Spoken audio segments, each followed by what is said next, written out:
स्वागत है आपका SGM astro and gem science YouTube channel में।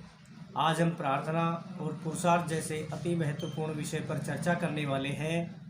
मित्रों, जब व्यक्ति को स्वयं के प्रयास करने पर भी सफलता नहीं मिलती है तो वह घोर निराशा से घिर जाता है और उसका मन अशांत हो जाता है और नैराश्य के भाव से पीड़ित होने के कारण उसका स्वास्थ्य गिर जाता है और अनेकों बार तो वह रोग से पीड़ित भी हो जाता है। उसके जीवन के सभी आनंद समाप्त हो जाते हैं।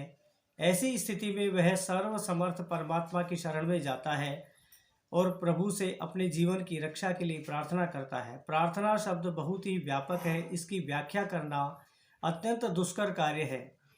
अनुनय, विनय, याचना और विनती, ये सभी प्रार्थना से मिलते जुलते शब्द हैं। हम सांसारिक पदार्थों की प्राप्ति के लिए भूमि, भवन, व्यापार और पुत्र के लिए जब प्रभु से कुछ मांगते हैं तो उसको याचना कहते हैं और आदेश के अनुसरण के लिए विनती की जाती है। लेकिन प्रार्थना परमात्मा और जीवात्मा का सीधा संबंध रहता है। प्रार्थना में शुद्ध अंतःकरण, पवित्र हृदय और सरल भाव की आवश्यकता रहती है। सर्वे भवन्तु सुखिनः, इस भाव से प्रार्थना करनी चाहिए। किसी भी जीव को अनिष्ट हो अर्थात कष्ट पहुँचे, इस प्रकार की प्रार्थना नहीं करनी चाहिए। ऐसा करने से प्रभु प्रार्थना करने वाले को अनिष्ट करते हैं। प्रार्थना किसके लिए की जाए?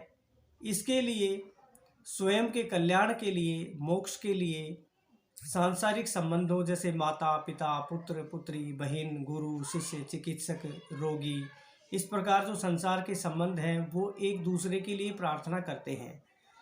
प्रार्थना किससे करें, इसके उत्तर में ये ध्यान में आता है कि ईश्वर अर्थात परमात्मा, इसके अंश रूपी जो ग्रह हैं, उन ग्रहों के द्वारा जब जीव का जन्म होता है तो अंश प्रदान किए जाते हैं। जिस ग्रह द्वारा जिस जीव को अधिकतम अंश प्रदान किए जाते हैं, उस अंश के अनुसार उसके इष्ट देवता का निर्धारण होता है। इसकी जानकारी जन्म कुंडली के द्वारा करनी चाहिए।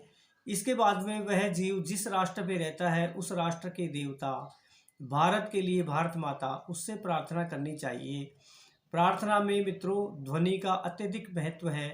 प्रार्थना में उच्च स्वर का बहुत ही महत्व है और उच्च स्वर में की गई प्रार्थना जिसके निमित्त मंत्रोच्चार और नाम स्मरण, इनका उच्च उच्चारण होने से प्रार्थना में ताली बजाना, वाद्य यंत्रों का प्रयोग करना, इन सब के संयोग से एक प्रचंड ऊर्जा का प्रवाह जागृत होता है। ऐसी प्रार्थना से आरोग्यता और उन्नत स्वास्थ्य की प्राप्ति होती है। उच्च स्वर में की गई प्रार्थना से मन को प्रसन्नता मिलती है, जिसके कारण मधुमेह, उच्च रक्तचाप, अवसाद, तनाव, ऐसे रोग तो अपने आप ही दूर हो जाते हैं। प्रार्थना में सामूहिकता का बहुत ही महत्व है और एक निश्चित समय पर सामूहिक प्रार्थना की जाती है तो वहाँ से तस्य प्रार्थना मात्रेण पलायन्ति विपद्गणा, अर्थात ऐसी प्रार्थना से विपत्तियाँ दूर होकर सन्मार्ग प्रशस्त होता है। सामूहिक प्रार्थना के महत्व को ध्यान में रखकर लगभग 100 वर्ष पूर्व 1925 में राष्ट्रीय स्वयंसेवक संघ ने अपनी दैनिक शाखाओं में अपनाया था। आज उस प्रार्थना के कारण, सामूहिक उच्चारण के कारण सुखद परिणाम हमारे सामने हैं। परम वैभवम नेतु में तत्स्वराष्ट्रम, संघ के स्वयंसेवक अपने राष्ट्र के परम वैभव के लिए नित्य प्रार्थना करते हैं, सामूहिक प्रार्थना करते हैं। इसलिए मित्रों सामूहिक प्रार्थना का और भी अत्यधिक महत्व बन जाता है। अब प्रार्थना के पश्चात पुरुषार्थ करना चाहिए। केवल हम प्रार्थना करें और पुरुषार्थ नहीं करें तो कार्य की सिद्धि नहीं होती है। अतः परमात्मा से अपने अभिष्ट की सिद्धि की प्राप्ति के लिए पुरुषार्थ करना चाहिए। उस दिशा में पुरुषार्थ करें जिस दिशा में हमारी कामना रहती है। इस प्रकार धर्म, अर्थ, काम, मोक्ष चतुर्विध पुरुषार्थ की सिद्धि के लिए मोक्ष को सबसे उत्तम बताया गया है।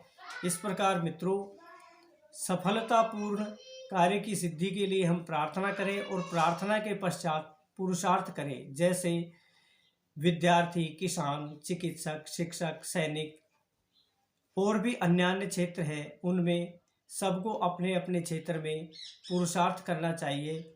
मित्रों इस प्रकार हमारी जानकारी से आप संतुष्ट रहें तो सब्सक्राइब करना, लाइक करना, शेयर करना, सत्य सनातन पथ को गति प्रदान करना है। जय श्री राम, वंदे भारत मातरम।